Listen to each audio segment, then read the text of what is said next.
갈라디아서가 우리에게 전하는 복음의 역설, 나는 누구인가? 사랑하는 성도 여러분, 그리고 진리를 찾는 모든 분들에게 주님의 이름으로 평안을 전합니다. 우리는 끊임없이 스스로에게 묻습니다. 나는 누구인가? 나의 가치는 어디에 있는가? 치열한 경쟁과 비교가 만연한 이 시대 속에서 우리의 자아상은 세상의 평가에 따라 흔들리기 쉽습니다.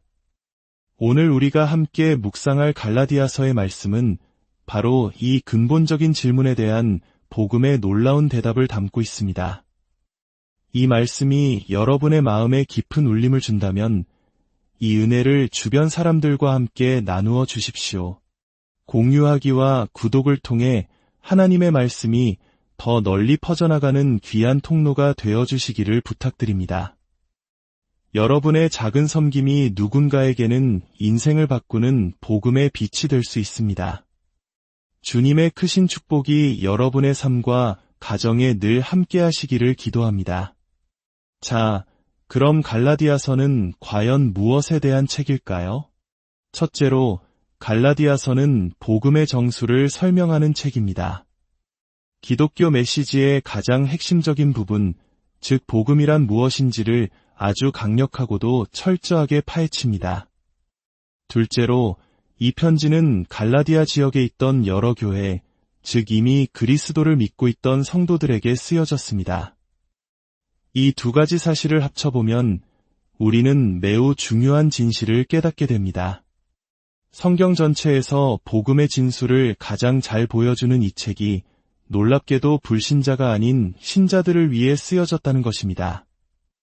이것이 바로 갈라디아서의 핵심입니다. 그리스도인들에게야말로 복음이 절실히 필요하다는 것입니다. 우리는 한번 복음을 깨달았다고 해서 끝나는 것이 아닙니다. 지속적으로 복음을 이해하고 우리의 삶 전체를 복음의 진리에 맞추어 살아가야 합니다. 사도 바울이 갈라디아서 2장 14절에서 베드로에게 내가 복음의 진리를 따라 바르게 행하지 아니하므로 라고 책망했던 것처럼 우리 역시 끊임없이 우리 자신을 복음의 거울 앞에 비추어 보아야 합니다. 오늘 본문에서 바울은 매우 현대적인 주제, 우리 시대의 가장 큰 화두 중 하나인 자아상과 자존감, 그리고 자기평가의 문제로 우리를 인도합니다. 그리고 기독교가 제시하는 자아상은 세상의 그 어떤 가르침과도 근본적으로 다른 놀라운 역설을 품고 있음을 보여줍니다. 그 역설은 갈라디아서 6장 3절과 4절에 나란히 등장하며 우리를 어리둥절하게 만듭니다. 먼저 3절을 보겠습니다. 만일 누가 아무것도 되지 못하고 된 줄로 생각하면 스스로 속임이라. 그리고 바로 다음 4절입니다. 각각 자기의 일을 살피라. 그리하면 자랑할 것이 자기에게는 있어도 남에게는 없으리니 마치 깊은 물속에 있다가 너무 빨리 수면 위로 올라올 때 생기는 잠수병처럼 정신이 아찔해지지 않으십니까? 3절에서는 우리가 아무것도 아닌 존재라고 말하는 듯하더니 4절에서는 갑자기 자기 자신에 대해 자랑할 것이 있어야 한다고 말합니다. 도대체 어떻게 된 일일까요? 이것이 바로 복음이 말하는 자아상의 위대한 역설입니다. 이제 이 역설의 양면을 하나씩 깊이 들여다보겠습니다. 먼저, 우리는 아무것도 아니다라는 충격적인 선언입니다. 3절의 말씀은 매우 직설적입니다. 어떤 사람들은 이 구절을 원래 별 볼 일 없는 사람이 자기가 대단한 사람인 줄 착각하는 경우에만 해당한다고 생각할지 모릅니다. 하지만 원문의 뉘앙스는 그보다 훨씬 더 강력합니다. 저명한 신학자 도널드 거스리는 이 구절에 대해 이렇게 설명했습니다. 영어 번역본들은 무언가 아무것도 아님이라는 두 단어의 극적인 대조를 제대로 살리지 못한다. 이 둘 사이에는 어떠한 중간 지대도 없다. 모든 신자는 자신을 아무것도 아닌 존재 이상으로 여길 권리가 없다. 그렇습니다. 성경은 우리 모두가 근본적으로 아무것도 아닌 존재라고 선언합니다. 이 말을 어떻게 받아들여야 할까요? 이것은 사도 바울이 다른 서신서에서도 일관되게 고백하는 바입니다. 고린도전서 15장 9절에서 그는 나는 사도 중에 가장 작은 자라 나는 하나님의 교회를 박해하였으므로 사도라 칭함받기를 감당하지 못할 자니라 라고 말합니다. 모든 사도들 중에 가장 미약한 존재라는 것입니다. 하지만 그의 자기 평가는 여기서 멈추지 않습니다. 에베소서 3장 8절에서는 모든 성도 중에 지극히 작은 자보다 더 작은 나에게 이 은혜를 주신 것은 이라고 말합니다. 이제 그는 사도들 중에서만이 아니라 모든 성도들 중에서 가장 작은 자보다도 더 작은 존재라고 자신을 낮춥니다. 그러나 그 절정은 디모데전서 1장 15절에 나옵니다. 믿보다 모든 사람이 받을 만한 이 말이여 그리스도 예수께서 죄인을 구원하시려고 세상에 임하셨다 하였도다. 죄인 중에 내가 괴순이라 여기서 괴수로 번역된 헬라어 프로토스는 으뜸, 첫째라는 뜻입니다. 그는 단순히 사도 중 가장 작은 자, 성도 중 가장 작은 자를 넘어 모든 죄인들 중에서 자신이 으뜸가는 죄인이라고 선언하고 있는 것입니다. 어떤 주석가는 이 고백이 잘 봐줘야 비현실적인 과장이고 나쁘게 보면 병적인 자기 비하라고 평했습니다. 정말 그럴까요?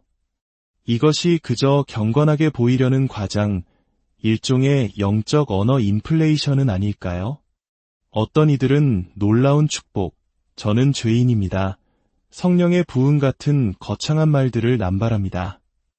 마치 한 나라가 화폐를 너무 많이 찍어내면 돈의 가치가 떨어져 빵 한 덩이를 사기 위해 손수레에 가득 돈을 실어가야 하는 것처럼 영적인 언어를 과장해서 사용하면 결국 그 말의 진정한 무게를 잃어버리게 됩니다. 나는 최악의 죄인입니다. 이 교회는 최고의 교회입니다. 하나님께서 놀라운 능력으로 역사하십니다.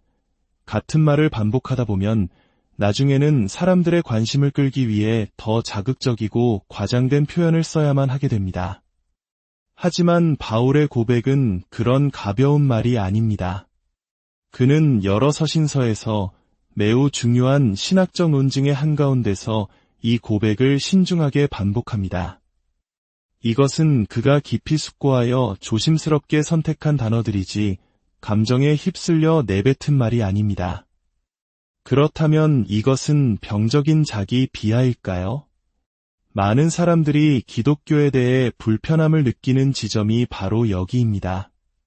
벌레 같은 나, 비참한 나를 노래하는 기독교는 사람들의 자신감을 갉아먹고 심리적으로 매우 해롭고 파괴적인 가르침이라고 비판합니다. 우리가 모두 끔찍한 죄인이라는 가르침이 사람들에게서 용기와 담대함, 자신감을 빼앗아간다고 주장합니다. 만약 그들의 주장이 사실이라면 이러한 생각을 품고 살았던 사도 바울은 어떤 삶을 살았어야 할까요? 그는 자신감 없고 소심하며 아무런 영향력도 끼치지 못하는 무기력한 삶을 살았어야 마땅하지 않겠습니까? 하지만 우리가 아는 바울의 삶은 어떻습니까? 전혀 그렇지 않습니다.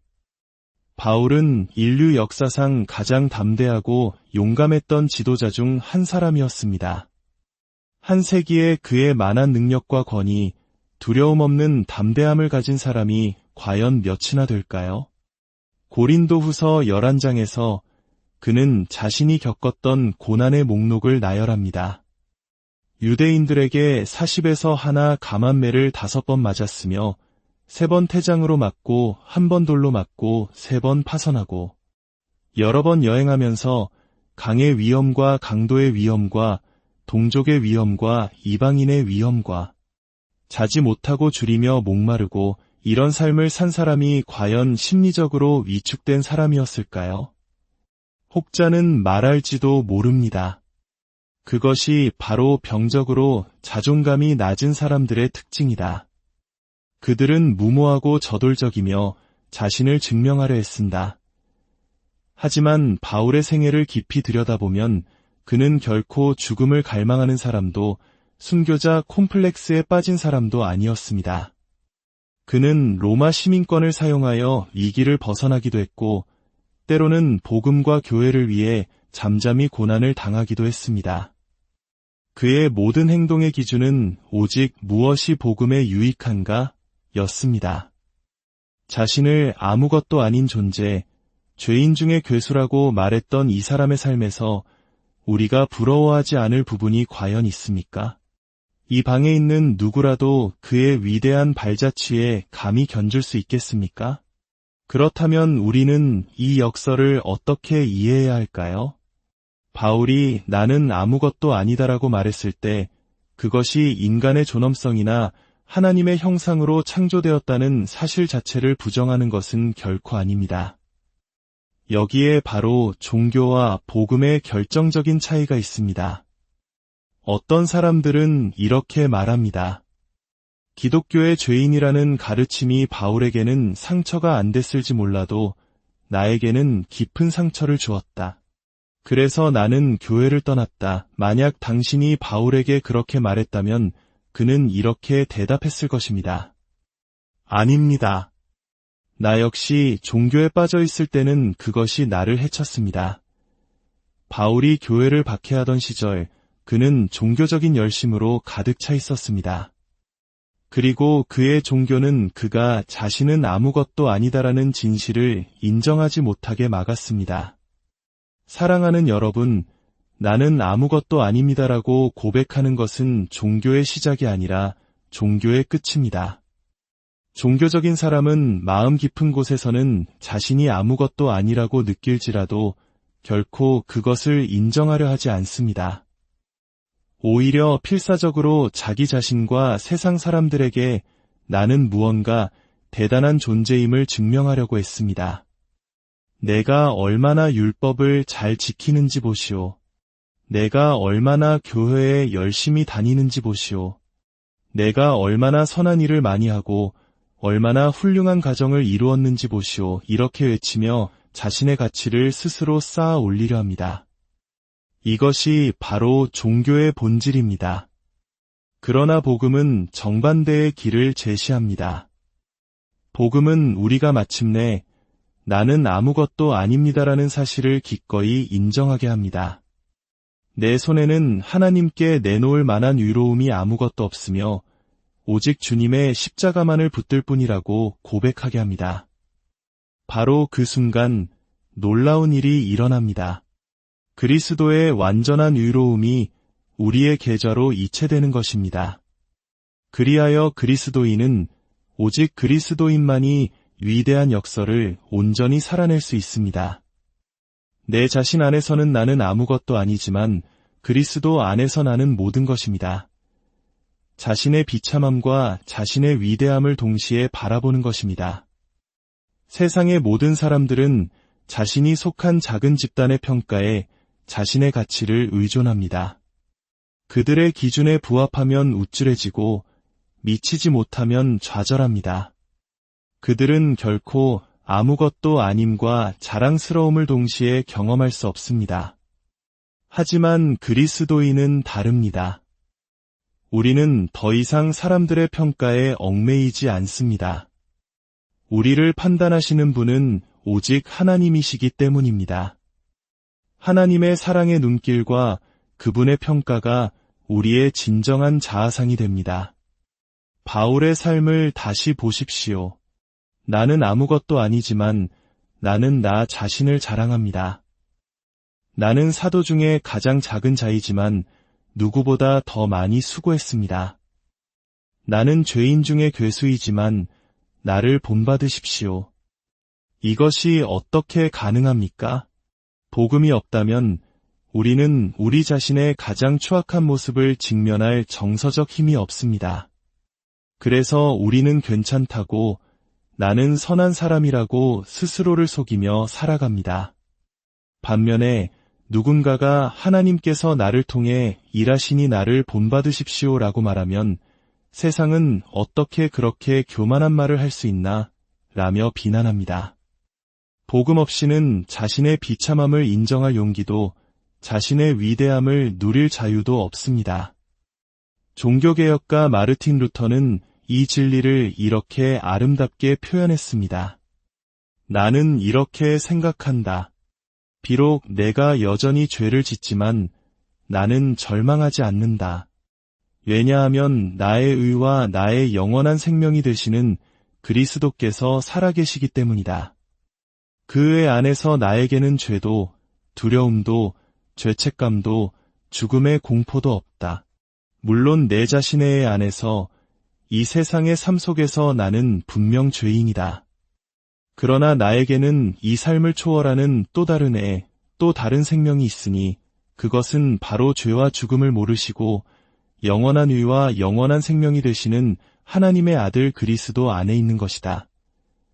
이제 이 말씀을 우리의 삶에 적용해 봅시다. 그리스도인이라고 고백하면서도 여전히 세상적인 평가 방식에 갇혀 있지는 않습니까? 누군가의 비판 한마디에 밤새 뒤척이고 쉽게 마음이 상하고 끊임없이 자신을 다른 사람과 비교하며 낙심하지는 않습니까? 그것은 우리가 복음의 진리를 잊고 있기 때문입니다. 하나님께서 당신을 위해 어떤 값을 치르셨는지 기억하십시오. 그분은 온 우주를 잃는 한이 있더라도 당신을 잃기를 원치 않으셨습니다. 당신이 그리스도 안에서 얼마나 존귀하고 위대한 존재인지를 깨달을 때 비로소 당신은 내 자신은 아무것도 아닙니다라는 진실을 자유롭게 인정할 수 있게 될 것입니다. 또한 교회는 세상에서 가장 비판단적인 공동체가 되어야 합니다. 우리는 저마다 다른 배경과 재능, 약점을 가지고 신앙생활을 시작합니다. 하나님 앞에서는 모두가 동등하게 사랑받는 자녀이지만 각자 짊어진 짐의 무게는 다릅니다. 어떤 사람은 당신보다 성격이 급해 보일지 모릅니다. 하지만 당신은 그 사람이 그 지점까지 오기 위해 얼마나 치열하게 싸웠는지 알 수 없습니다. 어쩌면 그는 하나님께서 주신 길의 50%를 달려왔고 당신은 고작 10%를 왔을지도 모릅니다. 그러므로 우리는 서로를 판단하고 비교하는 어리석음을 멈추어야 합니다. 만약 이 자리에 아직 믿음이 없거나 기독교에 대해 부정적인 생각을 가진 분이 계시다면 잠시 이것을 생각해 보시기 바랍니다. 어쩌면 당신은 기독교의 문턱까지만 와봤을지도 모릅니다. 하라와 하지 말라는 규율과 종교적인 형식만을 경험했을 수 있습니다. 그리스도 안에서 주어지는 위대함을 맛보지 못한 채 자신의 비참함만을 느끼게 하는 종교 생활에 지쳐 떠났을 수도 있습니다. 그렇다면 당신의 대안은 무엇입니까? 어떤 사람들은 신이 없다면 더 자유로울 것이라고 말합니다. 하지만 정말 그럴까요? 만약 신이 없다면 당신은 그저 우연히 태어난 존재일 뿐입니다. 당신의 존재에는 아무런 목적도 의미도 없습니다. 선과 악을 판단할 절대적인 기준도 사라집니다. 결국 당신은 문자 그대로 아무것도 아닌 존재가 되고 맙니다. 기독교 안에서 우리가 아무것도 아니다라고 말하는 것은 진실의 절반일 뿐입니다. 그것은 시작점이지 종착점이 아닙니다. 그러나 하나님 없이는 당신은 처음부터 끝까지 그저 아무것도 아닌 존재일 뿐입니다. 이것이 정말 당신이 자존감을 찾기 위해 가고 싶은 길입니까? 어중간하게 복음의 문턱에 머물러 있지 마십시오. 완전히 들어오십시오. 그분의 품 안으로 온전히 들어오십시오. 그때 당신은 당신이 아무것도 아니라는 사실과 동시에 당신이 얼마나 자랑스러운 존재인지를 깨닫게 될 것입니다. 함께 기도하겠습니다. 사랑과 은혜가 풍성하신 하나님 아버지, 오늘 말씀을 통해 복음이 주는 놀라운 자아상의 역설을 깨닫게 하시니 감사합니다. 세상의 평가와 다른 사람과의 비교 속에서 흔들리는 저희를 불쌍히 여겨 주시옵소서. 내 자신 안에서는 아무것도 아니지만 오직 그리스도 예수 안에서 하나님의 사랑받는 자녀여, 영원한 가치를 지닌 존귀한 존재임을 매 순간 기억하며 살게 하옵소서. 이 진리 안에서 참된 자유와 담대함을 누리며 서로를 판단하는 대신 사랑으로 세워주는 복된 공동체를 이루어 가게 하옵소서. 주 예수 그리스도의 은혜와 하나님의 무한하신 사랑과 성령의 교통하심이 이 말씀을 듣는 모든 심령 위에 지금부터 영원까지 함께 하시기를 간절히 축원합니다.